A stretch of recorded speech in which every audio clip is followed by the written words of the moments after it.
Hi everybody. Hi. This is Yeah. Trinh. Okay, Trinh is my immigrant friend, and really immigrants really are afraid of dogs. So she's afraid of my dog Loki. Don't be afraid, immigrant girl. Well, Loki always licks me. That's why. Yeah, well, she can't help it. She's immigrant. She's like all the guys I date. They like to lick me.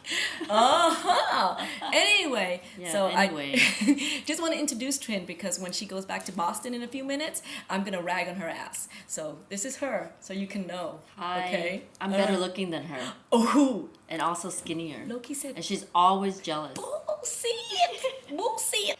I'm glad you got a chance to meet my other really cool girl, Trinh in Boston, and I like to call her Ching, but that's another story.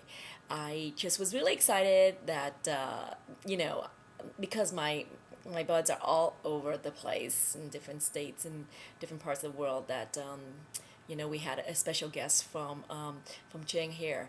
So the reason, of course, is that she's just really a funny girl, and she doesn't mean to be, but because English is not her first language, she says the oddest things, right?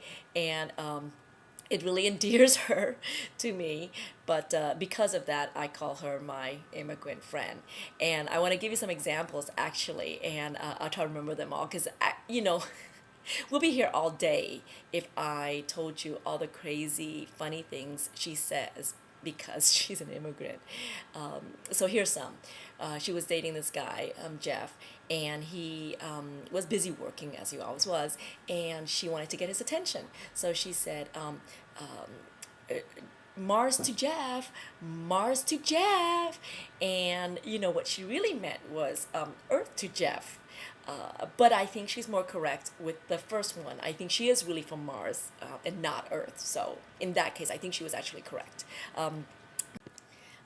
Another time she was really mad at someone. So she said to me, "Oh, that girl better be careful because I got a machete right here."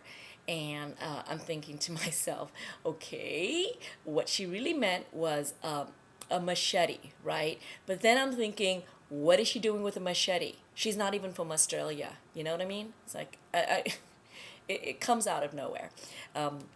Another time she was trying to imply that this girl was really stupid, right? So she goes, that girl is so dumb.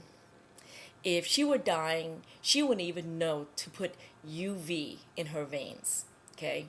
Now, again, odd on so many levels. First of all, she meant IV in her veins, right? She used UV. But then I'm thinking, even if I thought I was smart, I don't think I can put IV in my own veins. So it would take something to know how to, random person to be able to use IV in their own veins anyway, let alone UV rays, So that was strange. And my all-time favorite, and this is just off the hook crazy, is she was at a very important meeting talking about land usage, all that stuff. And she just said very, seriously, the land is very intoxicated. It's extremely intoxicated, and of course, you know, does that mean the land is drunk? Does it need to go to AA? Did someone pour, some vodka on it and it got tipsy? Maybe it was just buzz versus intoxicated. In any case, what she meant was toxic, naturally, right? So she just goes on and on with these, and I actually have to put it in my palm all the things she says, or I'll forget. And of course, it's just a huge long list now. But that's my girl. So again, I'm doing this alone, and with special guests from Chang, and we're still waiting for Simo. Simo, yo, you know. What's up? The kangaroo got your internet? Did the wallaby, take your video camera?